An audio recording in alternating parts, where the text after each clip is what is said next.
Assalamualaikum warahmatullahi wabarakatuh. Perkenalkan, nama saya Sincai, NPM 22010041, jurusan Administrasi Publik. Di sini saya akan menjelaskan materi mengenai mata kuliah Sistem Administrasi Publik. Sistem administrasi negara adalah keseluruhan penyelenggaraan kekuasaan pemerintah dan administrasi negara untuk mencapai tujuan negara Indonesia. Administrasi negara Indonesia terdiri dari berbagai bagian yang saling terkait satu sama lain, seperti tatanan organisasi di tingkat pusat, manajemen administrasi Indonesia, administrasi keuangan, dan material aparatur perekonomian negara, manajemen pelayanan umum, strategi penyempurnaan administrasi negara, dan aplikasi teknologi informasi dan komunikasi dalam manajemen pemerintahan keuangan. Sistem administrasi Indonesia juga merupakan suatu sistem yang terdiri dari komponen-komponen yang saling terkait dan saling mempengaruhi, seperti sistem manajemen, sistem kepemimpinan, sistem birokrasi, sistem pelayanan, dan sistem keuangan. Sistem Administrasi Negara Indonesia (SANI) terdiri dari berbagai subsistem, antara lain 1. Sistem kepemimpinan, 2. Sistem birokrasi, 3. Sistem manajemen, 4. Sistem pelayanan, dan 5. Sistem keuangan. Setiap subsistem ini memiliki peran dan fungsi masing-masing dalam penyelenggaraan administrasi negara untuk mencapai tujuan negara.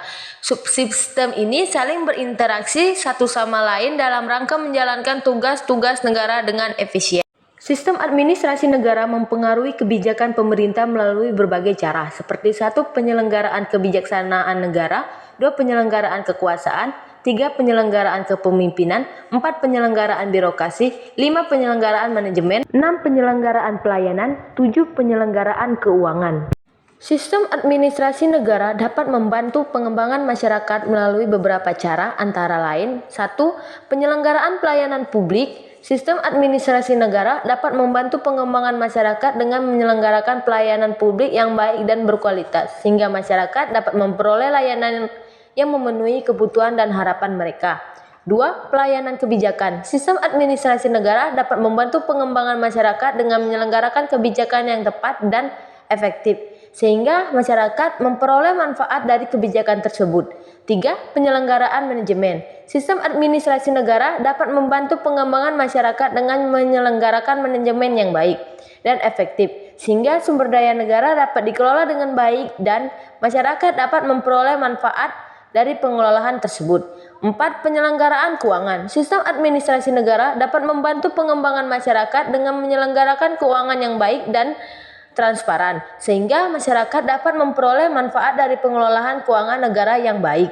Sistem administrasi negara menghadapi beberapa tantangan, di antara lain adalah 1. Kompleksitas tugas administratif yang semakin meningkat dan beragam. 2. Perubahan kebijakan yang sering terjadi dan memerlukan adaptasi sistematis. 3. Keterbatasan sumber daya manusia, keuangan, dan teknologi. 4. Masalah korupsi dan birokrasi yang berbelit-belit. 5. Tuntunan masyarakat yang semakin tinggi terhadap pelayanan publik yang cepat, efektif, dan efisien. Kesimpulan mengenai sistem administrasi negara dapat diambil dari interaksi sistem tersebut dengan faktor-faktor fisik, geografis, dan demografis. Selain itu, pembahasan tentang pelayanan publik, bidang kependudukan, dan catatan sipil juga menjadi bagian penting dalam menarik kesimpulan mengenai sistem administrasi negara.